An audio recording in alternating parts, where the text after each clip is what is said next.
అందరికీ నమస్కారం. మా ఛానెల్కు తిరిగి స్వాగతం. ఈ వీడియోలో మీరు చాలా సంవత్సరాలు పనిచేశారని ఊహించుకోండి. మీరు ఒకసారి ఉద్యోగం మారారు. ఆ తర్వాత 2 సార్లు, బహుశా 5 సార్లు కూడా.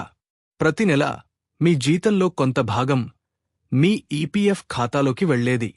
కాని ఈరోజు ఒక ప్రశ్న మిగిలి ఉంది. కష్టపడి సంపాదించిన ఆ డబ్బంతా ఇప్పటికీ మీ ఖాతాతో అనుసంధానమై ఉందా? లేదా అందులో కొంత ఎక్కడైనా మర్చిపోయి పడి ఉందా? చాలామంది ఉద్యోగులకు ఇది కేవలం ఒక ప్రశ్న మాత్రమే కాదు. ఇది సంవత్సరాల తరబడి కష్టపడి సంపాదించిన డబ్బు. కుటుంబం కోసం, పదవీ విరమణ కోసం, అత్యవసర పరిస్థితుల కోసం, లేదా ప్రశాంతమైన వృద్ధాప్యం కోసం ఉద్దేశించిన డబ్బు. సంవత్సరాలుగా చాలామంది కంపెనీలు మారారు. ప్రతి కొత్త యజమాని అదే యుఏఎన్ కింద కొత్త పీఎఫ్ ఖాతాను తెరిచారు. కానీ కొన్నిసార్లు పాత రికార్డులు, అసంపూర్ణమైన కేవైసీ లేదా తప్పిపోయిన వివరాల కారణంగా కొన్ని ఖాతాలు అనుసంధానం కాకుండా ఉండిపోయాయి. నెమ్మదిగా ఈ ఖాతాలు నిష్క్రియంగా మారాయి. డబ్బు అక్కడే ఉండిపోయింది. ఉద్యోగి ముందుకు సాగిపోయాడు. సంవత్సరాల తర్వాత చాలామందికి పాత ఈపీఎఫ్ ఖాతా ఇంకా ఉండవచ్చని అకస్మాత్తుగా గుర్తుకు వస్తుంది. కాని ఆ ఖాతాను కనుగొనడం ఎప్పుడూ సులభం కాదు. ప్రభుత్వం నుండి ఒక ముఖ్యమైన సమాచారం అందింది. విషయంలోకి వెళ్లే ముందు మీరందరూ మా ఛానెల్కు సబ్స్క్రైబ్ చేసుకుని మాకు మద్దతు ఇవ్వాలని కోరుతున్నాము. ఈపీఎఫ్ఓ ఒక కొత్త ఆధారిత పోర్టల్ను అభివృద్ధి చేసిందని కార్మిక మరియు ఉపాధి మంత్రిత్వ శాఖ పార్లమెంటుకు తెలియజేసింది. దీని ఉద్దేశ్యం చాలా సులభం. అర్హులైన సభ్యులు తమ పాత, నిష్క్రియంగా ఉన్న పీఎఫ్ ఖాతాలను గుర్తించడంలో సహాయపడటం, ఆ ఖాతాలను సురక్షితంగా యాక్సెస్ చేయడం, క్రియాశీలంగా ఉన్న యుఏఎన్లోకి బ్యాలెన్స్ను బదిలీ చేయడం, లేదా అర్హులైతే ఆన్లైన్లో ఖాతాను సెటిల్ చేయడం. దీనివల్ల కాగితపు పని తగ్గుతుందని భావిస్తున్నారు. ఇది ఈపీఎఫ్ఓ కార్యాలయాలకు పదే వెళ్లడాన్ని కూడా తగ్గించగలదు. ప్రధానంగా మాన్యువల్ వెరిఫికేషన్పై ఆధారపడటానికి బదులుగా ఈ ప్రక్రియ ఆధారిత ధృవీకరణను ఎక్కువగా ఉపయోగిస్తుంది. అంటే మీ ఆధార్ గుర్తింపు మీ వివరాలను డిజిటల్గా నిర్ధారించడంలో సహాయపడుతుంది. ఇది ప్రక్రియను వేగవంతంగా మరియు మరింత ప్రదర్శకంగా చేయగలదు. పలుమార్లు ఉద్యోగాలు మారిన ఉద్యోగులకు ఈ పోర్టల్ ప్రత్యేకంగా ఉపయోగపడుతుంది. చాలామంది కార్మికులకు వేర్వేరు యజమానులతో ఒకటి కంటే ఎక్కువ పీఎఫ్ ఖాతాలు అనుసంధానించబడి ఉంటాయి. కొన్ని ఖాతాలు సరిగ్గా అనుసంధానించబడకపోవడం వల్ల నిష్క్రియంగానే ఉంటాయి. ఈ కొత్త వ్యవస్థ ఈ ప్రక్రియను సులభతరం చేయడమే లక్ష్యంగా పెట్టుకుంది. కాని ప్రభుత్వం నుండి ఒక ముఖ్యమైన స్పష్టత ఉంది. చాలామంది ఒక సాధారణ ప్రశ్న అడిగారు. నా పాత పీఎఫ్ ఖాతా నంబర్ కూడా నాకు గుర్తులేకపోతే ఏమిటి? దురదృష్టవశాత్తు సమాధానం స్పష్టంగా ఉంది. ప్రస్తుతం తమ పాత ఈపీఎఫ్ ఖాతా నంబర్లు గుర్తులేని లేదా వాటిని యాక్సెస్ చేయలేని వారికోసం ప్రత్యేకంగా పోర్టల్ను విస్తరించే ప్రతిపాదన ఏదీ లేదని ప్రభుత్వం తెలిపింది. ఇది ఒక ముఖ్యమైన విషయం. ఆధారిత ధృవీకరణ ద్వారా సభ్యులు తమ పాత నిష్క్రియ ఖాతాలను గుర్తించి వాటిని ప్రాసెస్ చేయడానికి సహాయపడేలా ఈ పోర్టల్ రూపొందించబడింది. కాని పాత ఖాతా నంబర్ను మర్చిపోవడం అనేది ఇప్పటికీ ఒక ప్రత్యేకమైన సవాలు.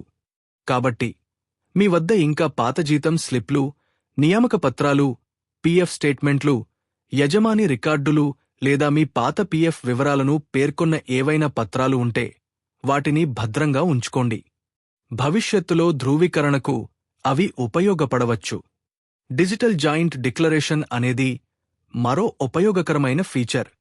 ఈపీఎఫ్ఓ రికార్డులు మరియు ఆధార్ మధ్య ఉద్యోగుల పేరు, పుట్టిన తేదీ, తండ్రి పేరు లేదా ఇతర వ్యక్తిగత వివరాలు సరిగ్గా సరిపోలకపోవడం వల్ల చాలామంది ఉద్యోగులు సమస్యలను ఎదుర్కొంటున్నారు.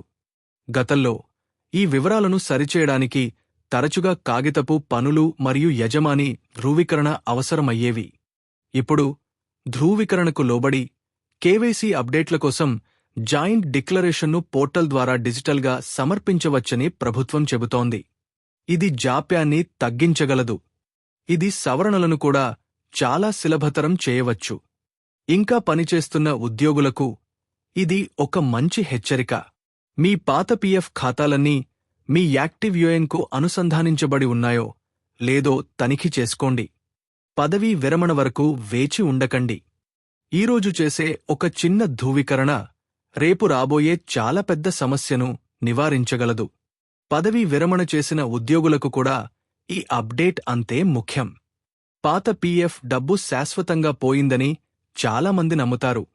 అది ఎల్లప్పుడూ నిజం కాదు. రికార్డులు అందుబాటులో ఉండి ఆమోదించబడిన ప్రక్రియ ద్వారా ఖాతాను గుర్తించగలిగితే ఆ నిధులను బదిలీ చేయడానికి లేదా సర్దుబాటు చేయడానికి ఇంకా అవకాశం ఉండవచ్చు.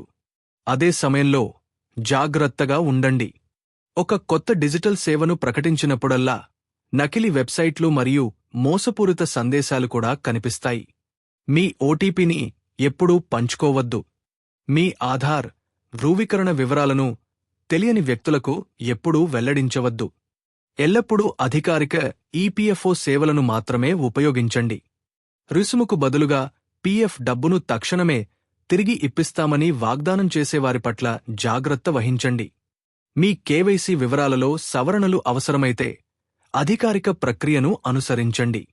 అనధికారిక ఏజెంట్లను నమ్మవద్దు. ఈ అప్డేట్ నుండి అతి ముఖ్యమైన సందేశం చాలా సులభం. ప్రభుత్వం మరిన్ని ఈపీఎఫ్ఓ సేవలను డిజిటల్ ప్రాసెసింగ్ వైపు మళ్లిస్తోంది. కాగితపు పనిని తగ్గించడం, ప్రదర్శకతను మెరుగుపరచడం మరియు నిజమైన క్లెయిమ్లను సులభతరం చేయడం దీని లక్ష్యం. కానీ ఒక పరిమితి ఇంకా ఉంది. మీ పాత పీఎఫ్ ఖాతా నంబర్ మీకు గుర్తులేకపోయినా లేదా అందుబాటులో లేకపోయినా, ప్రత్యేకంగా ఆ పరిస్థితి కోసం పోర్టల్ను విస్తరించే ప్రతిపాదన ప్రస్తుతం ఏదీ లేదని ప్రభుత్వం స్పష్టంగా పేర్కొంది. కాబట్టి మీ ఉద్యోగ రికార్డులను సురక్షితంగా ఉంచుకోండి. మీ యూఏఎన్ వివరాలను క్రమం తప్పకుండా సరిచూసుకోండి. అవసరమైనప్పుడల్లా మీ కేవైసీని అప్డేట్ చేసుకోండి. ఒకవేళ మీ పాత పీఎఫ్ ఖాతా ఇంకా ఉందని మీరు భావిస్తే, తదుపరి పరిణామాల కోసం అధికారిక ఈపీఎఫ్ఓ అప్డేట్లను తనిఖీ చేస్తూ ఉండండి. ఈరోజు కొన్ని నిమిషాల పరిశీలన రేపు మీరు సంవత్సరాల తరబడి కష్టపడి సంపాదించిన పొదుపును కాపాడుతుంది. మీ పీఎఫ్ కేవలం ఒక సంఖ్య కాదు. అది సంవత్సరాల అంకితభావం, బాధ్యత మరియు ఆర్థిక భద్రతకు ప్రతీక. దాన్ని జాగ్రత్తగా కాపాడుకోండి. సమాచారం తెలుసుకుంటూ ఉండండి మరియు ఏ చర్య తీసుకునే ముందు అయినా ఎల్లప్పుడూ అధికారిక సమాచారంపైనే ఆధారపడండి. ఈ సమాచారం మీకు విలువైనదిగా అనిపిస్తే దయచేసి మీ వాట్సాప్ మరియు ఫేస్బుక్ గ్రూపులలో పంచుకోండి. మీ ప్రశ్నలతో క్రింద కామెంట్ చేయండి మరియు వాస్తవ ఆధారిత అప్డేట్ల కోసం సబ్స్క్రైబ్ చేసుకోవడం మర్చిపోకండి. ఈ వీడియో చూసినందుకు ధన్యవాదాలు.